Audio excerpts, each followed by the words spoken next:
Bonjour à tous, ça ne vous a sans doute pas échappé, se chauffer et s'éclairer coûte de plus en plus cher. 150 €, c'est ce que nous dépensons en moyenne chaque mois pour l'énergie, selon nos partenaires de 60 millions de consommateurs. Et en un an, les prix ont encore bondi de 12%. Alors aujourd'hui, C'est notre affaire s'intéresse aux moyens de faire baisser cette facture, voire d'aller plus loin en optant pour une maison économe. La famille qui nous reçoit aujourd'hui dans sa maison à Étampes, en région parisienne, a opté pour une maison basse consommation. Quelles sont ses caractéristiques? A-t-elle fait des économies? C'est ce que nous verrons. Et puis, malgré l'ouverture à la concurrence en 2007, les Français restent fidèles à EDF et GDF pour se fournir en énergie. À tort ou à raison, faut-il changer d'opérateur? Réponse dans quelques minutes. Enfin, utiliser son eau intelligemment, c'est possible. Nous irons dans un magasin de bricolage pour voir dans quel équipement investir pour récupérer son eau de pluie. BBC, retenez ces 3 lettres car dans un peu plus d'un an, à partir de janvier 2013, tous les logements neufs devront répondre à des normes énergétiques dites basse consommation. Ici, tout est conçu pour consommer le moins possible d'énergie. Visite guidée avec Christophe Bonavent qui délivre des certificats pour ces maisons moins gourmandes en énergie. Alors Christophe, expliquez-nous un peu, c'est quoi BBC? Ça veut dire quoi?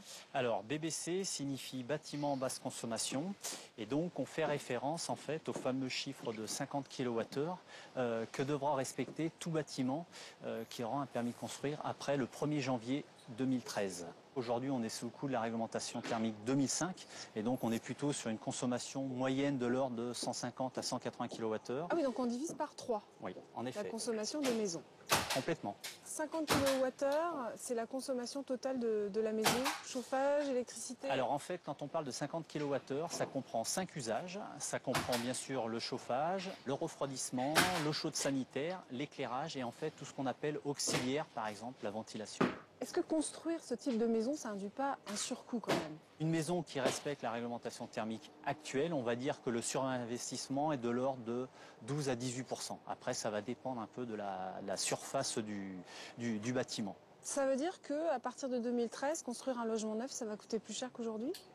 Ça coûtera un petit peu plus cher. Maintenant, on mise également sur des économies d'échelle. C'est-à-dire pour arriver à de tels types de bâtiments, il y a de nouvelles technologies, de nouveaux systèmes de chauffage qui s'améliorent, on va dire, de jour en jour, d'année en année. Et donc, on mise aussi que les coûts de construction vont également contribuer au fait qu'il n'y aura pas un trop grand surinvestissement. Qu'est-ce qui caractérise cette maison? Comment est-ce qu'elle arrive à avoir ce label BBC? Alors, quand on va parler de bâtiments basse consommation, en fait, il y a une certaine logique à respecter. La première logique, c'est, on va dire, ce qu'on appelle la conception bioclimatique, à savoir notamment l'orientation de la maison, donc notamment toutes les pièces de jour soient plutôt orientées au sud-est. Là, on est plein sud, là. Tout à fait.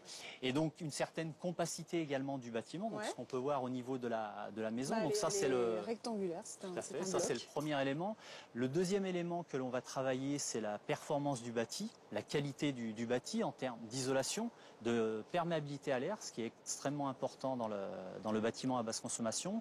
Et puis en troisième étape, on va s'intéresser aux équipements de chauffage, équipements de ventilation, d'eau chaude sanitaire, pour aller, si on en a besoin, sur des équipements avec énergie renouvelable. Et aujourd'hui, je veux me lancer dans la construction d'une maison comme celle-ci. Je me tourne vers qui? Alors, moi, j'aurais qu'un conseil, c'est faire appel déjà à un vrai professionnel. Dans ces professionnels, il y a différents choix. Il y a notamment pour nous, parce qu'on travaille en majorité avec ces gens-là, les constructeurs de maisons individuelles qui proposeront un contrat très protecteur avec un engagement sur le prix, sur le délai, avec des garanties également si le constructeur vient à faire défaut pour que la maison soit bien terminée. Et j'irais même plus loin, je conseillerais de prendre un constructeur qui dispose d'une certification qui sera un gage de qualité supérieure. Merci Christophe. Avec plaisir. On vient de voir ce qui va se passer pour les logements neufs. Lorsqu'on n'a pas les moyens d'investir dans une maison BBC, on peut néanmoins aménager sa maison ou son appartement pour éviter les déperditions d'énergie. Il faut pour cela faire un diagnostic thermique. Mode d'emploi tout de suite. En France, qu'il s'agisse d'un appartement ou d'une maison individuelle, le parc immobilier est vieillissant et particulièrement énergivore. La note énergétique moyenne de nos habitations se situe entre D et G. Or, selon le Grenelle de l'environnement, toutes les habitations doivent, d'ici 2020, réduire de moitié leurs dépenses de gaz, d'électricité ou de fioul. Mais pour atteindre cet objectif, encore faut-il savoir où on en est et comment faire. Christophe Legrand vient tout juste d'acquérir cette maison en bois, construite dans les années 80 et rénovée il y a moins de 5 ans.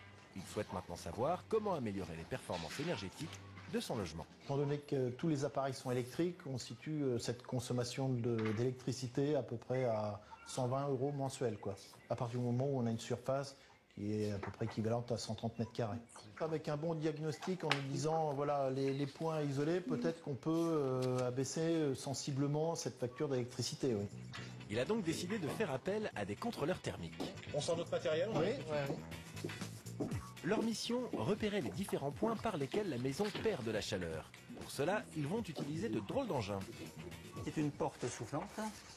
Donc pour venir obturer donc, la porte d'entrée, il n'y aura plus d'entrée d'air. Maintenant je vais mettre le ventilateur en place.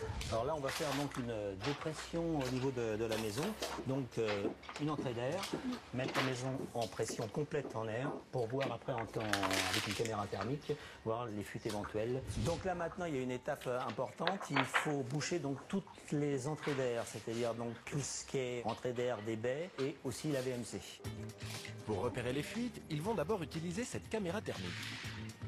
L'idée va être de faire la différence entre les zones chaudes et les zones froides, qui vont être les déperditions par lesquelles cet hiver le chauffage va malheureusement s'échapper. Toutes les zones bleues que vous voyez à l'image sont des entrées d'air froid. Ce qui est très étonnant, c'est que les fuites ne correspondent pas forcément à des entrées d'air visibles. Même si dans cette maison, comme pour quasiment tous les logements individuels, il y a certains points de fuite qui ne surprennent pas. L'air froid s'engouffre naturellement par ce qui est le plus simple, c'est-à-dire les prises électriques. Donc vous allez avoir une sensation de courant d'air. Les ouvrants, si vous mettez votre main, vous allez sentir un courant d'air. Ça, c'est quelque chose de récurrent au sein des bâtiments. Et les bouches de VMC, si elles ne sont pas hermétiquement posées, vous allez avoir une sensation de froid. Laurent Gabiot va ainsi passer au crible toutes les pièces de la maison. Sur mon écran, j'ai du rouge. La pièce est plutôt bien hermétique et bien isolée. Mais c'est dans la chambre principale qu'il va découvrir une fuite d'air inattendue derrière le lit. On a une pièce plutôt homogène. Or là, où on a une perte de 3 degrés. Avec le temps, cette maison est de 1989. Peut-être que l'isolation est manquante ici. On ne l'aurait pas vu sans la caméra parce qu'après tout, comme en dessous on a la salle à manger, on se dit qu'il ne peut pas y avoir de déperdition à ce niveau-là. Mais en réfléchissant un petit peu plus, on a le grenier qui est derrière et donc apparemment il y a un défaut au niveau de la cloison. Je vous conseille d'aller regarder dans le grenier et remettre un peu d'isolation. Et pour confirmer l'inspection, Philippe va utiliser ce fumigène avec un résultat plutôt frappant. Je vais passer donc la fumée autour de la baie. Alors là, est-ce que ça rentre? Ah oui, c'est incontestable, ça rentre. Mais la maison est aérée, quoi. Donc ça indique bien qu'il y a un passage d'air à ce niveau-là. Bilan, Alors, au final, cette maison, Donc cette maison avait quelques petits soucis de fuite d'air. c'est-à-dire que si on avait regroupé toutes les fuites d'air du bâtiment, on aurait l'équivalent d'un trou dans un mur d'un cercle de 30 cm. Tout à fait. Ça correspond exactement à ce que j'ai vu, moi, sur les petites déperditions qu'on a trouvées un peu partout, sur les bas de murs, en haut des coffres, des baies vitrées, sur les ouvrants. ce contrôle coûte entre 300 et 500 €. Mais pour réaliser un véritable audit thermique de son logement, il faut plutôt compter entre 800 et 1000 €. Cet audit plus complet vous indiquera les problèmes tout en vous proposant les travaux à effectuer pour les résoudre. C'est ce qu'a choisi Jérôme pour sa future maison. Après le bilan, il a entrepris les travaux avec l'aide de Pierre Manuel, ingénieur thermicien. Le premier poste de préconisation, c'était avant tout l'isolation. Donc il y avait une grosse part d'isolation sur les murs. Il y avait ensuite toutes les menuiseries. En troisième lieu, il y avait le système de chauffage. C'est dépendant en fait de tout le reste parce que l'utilisation de la chaudière est moindre si on a fait une isolation. Un investissement qui a tout de même un coût, 70 000 €. Au final, il a une maison qui est moins chère à l'utilisation. Il a une maison qui est plus confortable à l'utilisation et une maison qui revendra mieux à la sortie. Grâce à cette rénovation, Jérôme va diviser sa facture d'énergie par 3. Une initiative personnelle et un investissement qui vont donc s'avérer payants. La maison maison de demain sera donc moins gourmande en énergie. Dès 2013, les bâtiments neufs devront consommer 2 à 3 fois moins d'énergie qu'aujourd'hui. Une bonne nouvelle pour nos factures, en théorie. La famille Weber-Gorel a tenté l'aventure d'une maison basse consommation. Je vais lui demander à quel prix. Alors Véronique, en fait, vous habitez ici depuis combien de temps? Donc ça fait 1 an qu'on habite ici. On a déménagé au mois de juillet l'année dernière. D'accord. Expliquez-moi un peu la démarche de faire construire une maison basse consommation. Alors en fait, on avait envie d'avoir une maison, de la faire nous-mêmes et qu'elle ait une empreinte énergétique la plus basse possible. Les plans ont été faits par un architecte et puis la maison a quasiment entièrement été faite par un seul artisan, un charpentier, puisque c'est une maison en bois. Oui, on a vu à l'extérieur, c'est très joli d'ailleurs, c'est très réussi. Vous aviez quel budget pour cette maison? Alors pour la maison, on avait au départ comme objectif d'avoir une maison à 250 000 euros. Oui. Au final, tout compris, elle coûte plutôt 450 000 euros. D'accord, donc quand même quasiment 2 fois plus que ce que vous aviez prévu. Qu'est-ce qui s'est passé? Eh bien, sûrement que notre budget initial était trop serré. Et puis, on a vraiment voulu aller au bout de la démarche. Donc, c'est sûrement la seule maison qu'on construira dans notre vie. Donc, on voulait vraiment avoir ce qu'on avait envie d'avoir, c'est-à-dire des matériaux sains, des matériaux locaux. Donc, quasiment tout vient de France ou d'Europe. Donc, ça veut dire quoi en fait? Quel type de matériaux? Qu'est-ce qu'ils ont de spécial? Alors, tous les parements intérieurs, c'est du Formacell, c'est-à-dire c'est un peu comme du plâtre, mais sans colle à l'intérieur. À l'extérieur, l'isolation, c'est de la laine de bois. Donc, c'est un très très bon isolant, mais assez cher. À l'intérieur, dans les caissons, c'est de la ouate de cellulose. Ça, c'est aussi un matériau qui n'est pas très répandu, qui mériterait d'être plus. On a une belle cheminée. Voilà, ça fait un peu un luxe, elle est des deux côtés. J'en profite puisque vous parlez de la cheminée, c'est elle qui chauffe principalement la pièce en hiver? Toute la maison. Toute la maison? Oui. Donc la cheminée, elle est centrale, elle est entre la cuisine et le salon. Donc ça chauffe déjà tout l'espace et la chaleur monte naturellement. Et elle est aidée avec un récupérateur de chaleur à l'intérieur qui souffle dans les chambres. Donc en fait, quand on met en route la cheminée, je peux même dire qu'en hiver, on a trop chaud. Alors, vous nous avez sorti une facture EDF. Est-ce qu'au moins, ça vous a permis de réduire votre facture d'énergie? Alors oui, donc nous on a 200 mètres carrés ici et on paye 800 euros par an. Donc ça c'est notre première facture d'électricité puisqu'on a des chauffages d'appoint électrique, on n'a pas de chauffage central. Donc c'est des chauffages qui se mettent en route principalement tout seul le matin. Donc en tout et pour tout, pour chauffer, éclairer la maison, ça coûte un peu moins de 70 000 euros par mois, quoi. Voilà. C'est vrai que c'est assez imbattable. Bon, par contre, vous avez explosé vos budgets pour la construction, on a bien compris. Est-ce que vous avez eu quand même des aides fiscales? Oui. Donc comme c'est une maison qui est labellisée BBC, on a eu un crédit d'impôt. C'est-à-dire que les intérêts d'emprunt sont jusqu'à 40% déductibles de nos impôts. Merci beaucoup Véronique de nous avoir reçus. Merci. Voilà 4 ans que le marché est ouvert et pourtant en matière de fournisseurs d'énergie, les Français restent fidèles à EDF et GDF. Une quinzaine de petits nouveaux, c'est pourtant positionné sur le marché. Alors que propose-t-il? Peut-on réellement faire des économies en changeant d'opérateur? Que faire en cas de litige de plus en plus nombreux sur les factures? Nous avons enquêté avec nos partenaires de 60 millions. Regardez. Cédric Dolin, 35 ans, vient d'emménager dans une nouvelle maison avec sa petite famille. L'occasion pour lui de passer chez un nouveau fournisseur d'électricité. C'est très simple, il suffit d'appeler le service clientèle. Ils ont retrouvé les informations tout de suite et ils ont pu me raccorder directement. Après j'ai reçu par mail mon contrat et puis voilà, je suis maintenant client de Direct Énergie. Depuis 2007, de nouveaux opérateurs sont apparus sur le marché du gaz et de l'électricité. Il existe désormais 2 types de tarifs.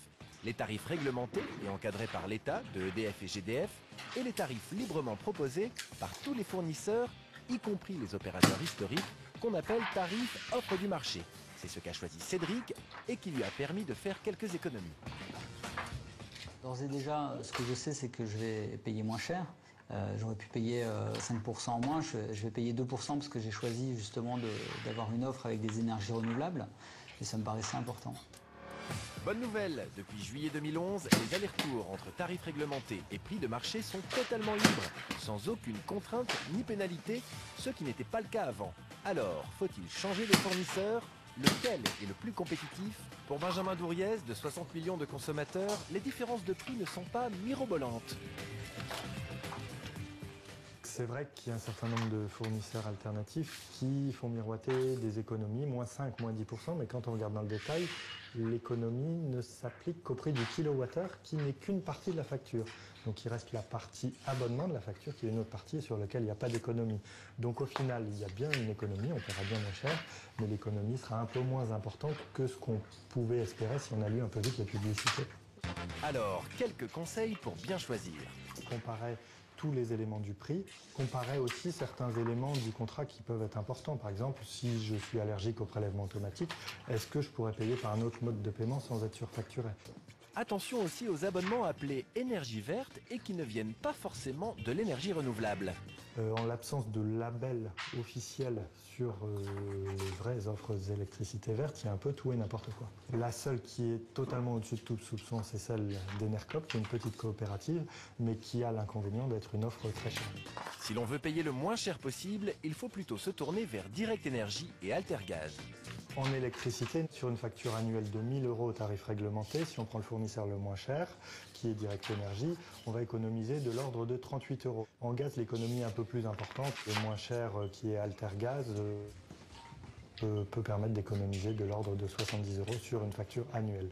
Surveillez toujours vos factures, car les erreurs de facturation sont fréquentes chez tous les fournisseurs. René Jacou en a fait l'amère expérience quand il a reçu une facture d'électricité de 1 500 € totalement injustifiée. Je ne suis pas là-bas en hiver dans la résidence secondaire. Et tous les appareils étaient débranchés? Tous les appareils étaient débranchés. Forcément, c'était une erreur, ouais. Malgré l'évidence, son fournisseur n'a pas pris la peine de résoudre le problème. Il n'y avait pas de solution, étant donné que le fournisseur ne répondait pas aux lettres. Et puis, donc, il fallait que je saisisse le médiateur. Le médiateur national de l'énergie, c'est lui, Denis Merville. Il peut être contacté par toute personne ayant un litige avec son fournisseur, mais seulement après un délai bien défini. Le consommateur, avant de saisir le médiateur national de l'énergie, doit d'abord s'adresser à son fournisseur, et ce n'est que s'il n'y a pas de réponse ou pas de réponse satisfaisante dans le délai de 2 mois qu'il est à ce moment-là en droit de saisir le médiateur national de l'énergie. Pour chaque litige, le médiateur formule une recommandation. Les fournisseurs ne sont pas légalement obligés de s'y plier, mais c'est ce qu'ils font la plupart du temps. Si jamais ça n'est pas le cas, il reste encore la possibilité de transmettre le dossier à un juge de proximité qui réglera définitivement le problème sans frais. Sachez aussi que la médiation a mis en place un site internet avec toute la documentation nécessaire bien sûr, et notamment un comparateur fiable et précis pour trouver le meilleur fournisseur selon votre profil de consommation.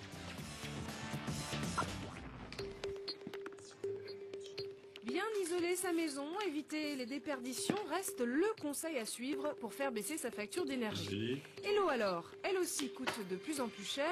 Alors comment faire pour ne pas la gaspiller, sachant que chacun d'entre nous en consomme en moyenne 100 litres par jour?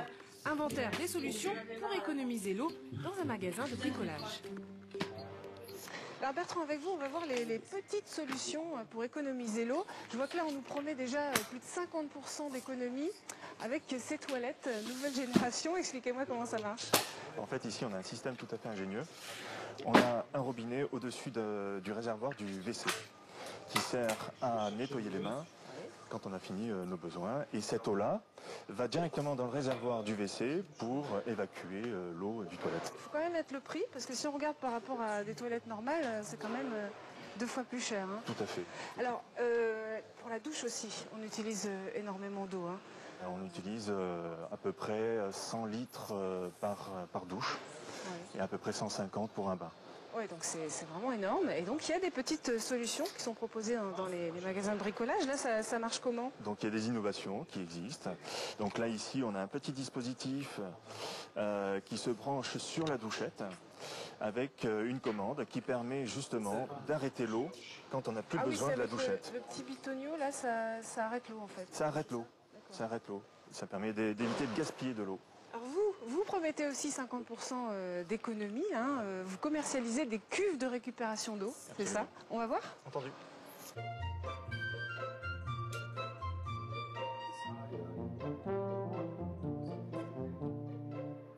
Alors voilà les fameuses cuves. Tout à fait. Qui récupèrent... Qui récupèrent l'eau de pluie. L'eau de pluie. Donc le principe est le suivant. On a de l'eau de pluie qui tombe sur notre toiture. Cette eau-là est acheminée via les descentes de gouttières. Et ensuite, va remplir le réservoir de récupération d'eau de pluie. Ici, on va a un voir modèle. comme celui-là, 310 litres. Il fait 310 litres.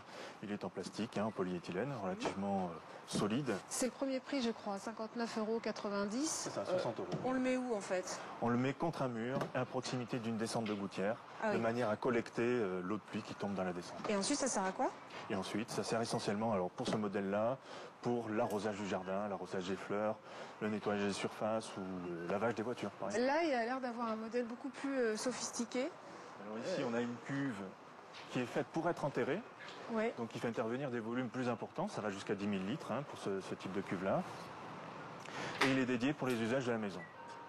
Donc les usages de la maison comprennent tout ce qui est WC et lave-linge. D'accord, on peut s'en servir pour la machine à laver. Oui, tout à fait. Pas de problème de pureté d'eau Non, parce qu'elle est préfiltrée au départ et filtrée ensuite. Ça, c'est le filtre? Ça, c'est la préfiltration, alors qui permet de débarrasser l'eau de pluie de tout ce qui est matière organique, comme les feuilles, les lichens, les insectes, etc. De manière à avoir une qualité d'eau stockée dans la cuve de manière optimale. D'accord. Et ça marche comment, en fait? L'eau de pluie qui est stockée dans la cuve est ensuite pompée via une canalisation pour alimenter directement le WC ou le lavage. Et ensuite l'arrosage également. Et ça coûte combien alors ce type de cuve? On part d'abord sur un prix d'environ de 2 000 € tout l'équipement compris. Ça va jusqu'à 4 000 € pour les cuves les plus grosses. Ah oui, c'est quand même un autre budget. Hein. C'est un autre budget, effectivement. Et ensuite, pour l'installation, il y a un autre coût qui est environ de 2 000 € suivant l'accessibilité du terrain ou la complexité de la maison. Donc ça fait quand même un investissement de 4 000, 5 000 €. 4 000, 5 000 €. Pour finalement économiser combien? À peu près 50% sur sa facture d'eau. D'accord, donc c'est rentable au bout de combien de temps à peu près? Ce type de dispositif-là, avec cuve enterrée, c'est rentable au bout d'une dizaine d'années. D'accord. Pourquoi on n'utilise pas d'ores et déjà l'eau de pluie en France? Ça se fait dans d'autres pays. Cette pratique de récupération d'eau de pluie existe depuis des centaines d'années. Seulement, elle a été oubliée par le confort que l'on a avec l'eau potable. Donc, depuis à peu près une dizaine d'années, on a eu des restrictions d'eau, on a eu des sécheresses relativement importantes et on a remis au goût du jour la récupération d'eau de pluie et c'est de là qu'est parti tout le marché naissant. Dernière question, est-ce qu'on a un crédit d'impôt quand on installe ce genre de choses? Il existe un crédit d'impôt actuellement qui est valable jusqu'au 31 décembre 2012 et qui est de 25% du coût de l'équipement. Merci beaucoup Bertrand pour toutes ces explications. Avec plaisir. On va vous donner une autre idée maintenant pour valoriser vos déchets. Cela fait du bon engrais et presque pour rien. Le compost est en vogue à la campagne, mais aussi en ville. Le problème, c'est que ce n'est pas toujours très ragoûtant. Alors comment bien s'équiper? Mode d'emploi.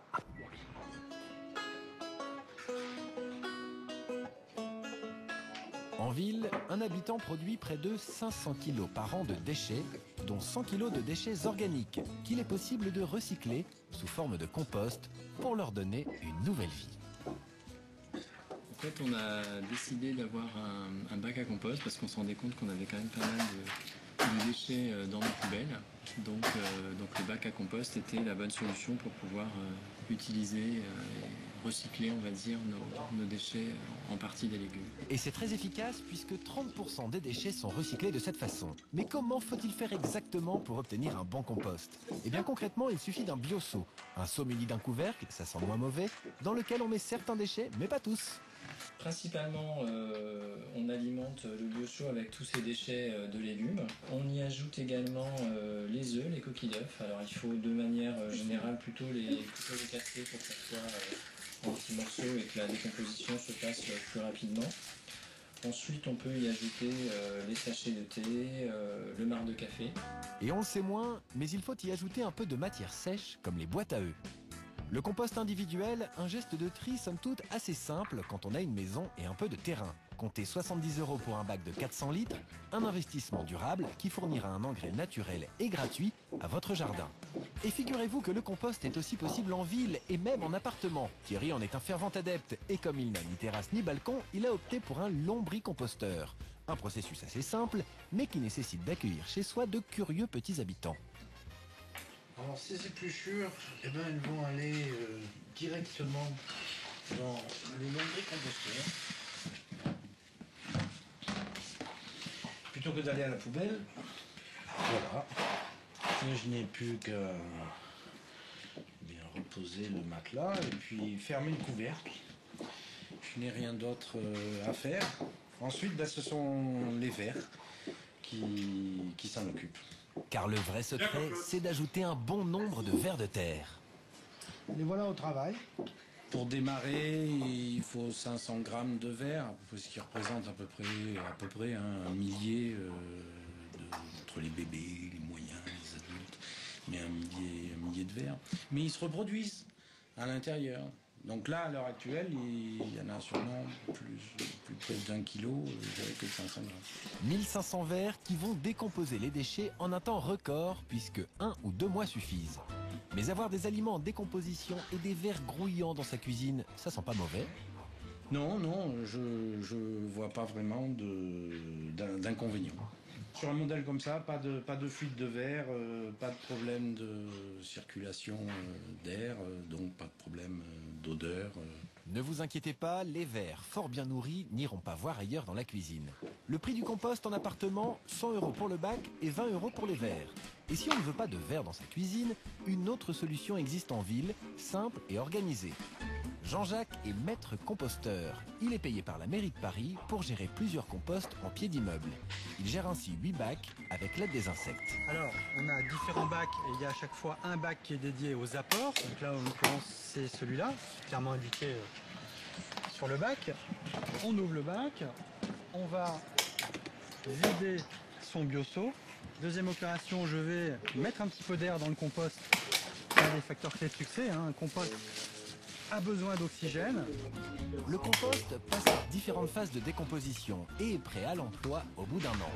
Une véritable entreprise qui est devenue très populaire et productive en peu de temps. Aujourd'hui, on arrive à détourner de la collecte traditionnelle plus de 7 tonnes de déchets qui vont produire 4 mètres cubes de compost. Mais il y a une chose que Jean-Jacques n'avait pas imaginée. Alors qu'on est dans un environnement urbain d'appartement où chacun vit un petit peu cloisonné chez lui. Donc là, on recrée du lien social dans un périmètre qui n'a plus l'habitude de ça. Autrefois, il y avait le lavoir, aujourd'hui, il y a le compost collectif. La plupart des municipalités encouragent aujourd'hui l'installation de compost collectif. Si vous aussi êtes tenté par cette expérience simple, écologique, conviviale et gratuite, n'hésitez pas à vous rapprocher de votre mairie. C'est notre affaire, c'est déjà fini. Avec l'hiver qui approche, nous vient des envies de sommeil récupérateur. Alors la semaine prochaine, vous saurez tout sur le business du sommeil. On plongera dans des matelas douillets et on fera le point sur les pilules pour dormir. Vous pouvez évidemment revoir l'émission sur notre site internet. Et puis une nouveauté, notre page personnalisée pour suivre les coulisses des tournages et de la rédaction. Bye bye.